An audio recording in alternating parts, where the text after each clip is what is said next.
Good morning, student. Creative question 10 என்ன சொல்லுது integral limit 0 to 1.5 greatest integer of function கொடுத்துருக்காங்க. So greatest integer of function வந்தாலே உங்களுக்கு property 3 வந்து அப்ரோச் ஆகும் ஆல்வேஸ். ஸோ அந்த இன்டர்வல்குள்ள எனக்கு எந்த இடத்துல இன்டர்வல் ஸ்பிளிட் ஆகுது அப்படின்னு நம்ம கண்டுபிடிக்கணும். ஸோ அது கண்டுபிடிக்கிறது உங்களுக்கு என்ன தெரியணும், இந்த ஃபார்முலா தெரியணும். greatest integer of function equal to n if x வந்து லைஸ் பிட்வீன் இது வந்து என்னன்றது இன்டிஜர், இந்த இன்டர்வல் வந்து என்னவா இருக்கணும், க்ளோஸ் இன்டர்வலா இருக்கணும், இந்த இன்டர்வல் ஓப்பன் இன்டர்வலா இருக்கணும். சரியா? ஆனா கொஸ்டின் எனக்கு எக்ஸ் ஸ்கொயர் இல்லையா, அப்ப இங்க எக்ஸ் ஸ்கொயர்னா ஸ்கொயரிங் வந்துச்சுன்னா ரூட் n, இந்த ஸ்கொயரிங் போச்சுன்னா ரூட் n + 1.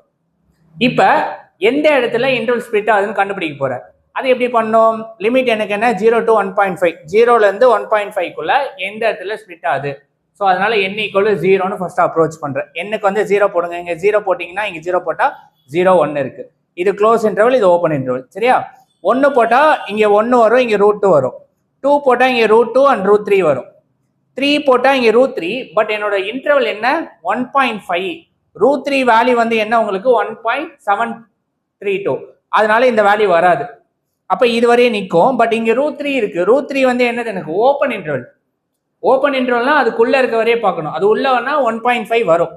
ஓகே, அப்ப எனக்கு எந்த இடத்துல இன்டர்வல் ஸ்பிளிட் ஆகுது அப்படின்னா, இங்க 0ல இருந்து இந்த √3 வந்து 1.732, அதுக்குள்ள ஓப்பன் இன்டர்வல்னால 1.5. அப்ப 0லயும் 1.5க்கு நடுவுல எனக்கு இன்டர்வல் எதுல பிரியுது, 1க்கும் √2க்கும் நடுவுல இன்டர்வல் பிரியுது அப்படின்றத நீங்க புரிஞ்சுக்கணும்.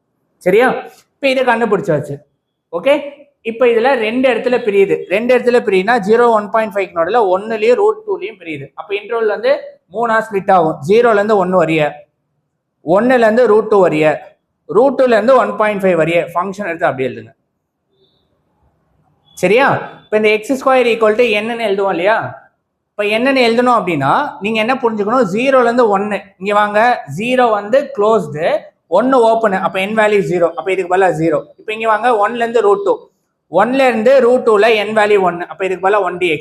இப்ப இங்க வாங்க, √2 இருக்கு, 1.5, √2 வந்து க்ளோஸ் இன்டர்வல், √3 பேசிக்கா ஓப்பன் இன்டர்வல்குள்ள 1.5 இருக்கும், அதனால n வேல்யூ வந்து இங்க 2ன்னு எழுதிட்டோம். இப்ப நார்மல் இன்டகிரேஷன் 0 போயிடும், dx வரும், dx இன்டகிரேட் பண்ணா xன்னு வரும், 2 constant out side, dx integrate பண்ணா x, இல்ல அப்பர் அண்ட் லோவர் லிமிட் பண்ணுங்க. √2 - 1, 2 வெளில இருக்கும், 1.5 - √2ன்னு வரும். இது மல்டிப்ளை பண்ணா 3, இது அப்படியே எல்லாம் இறங்கும்.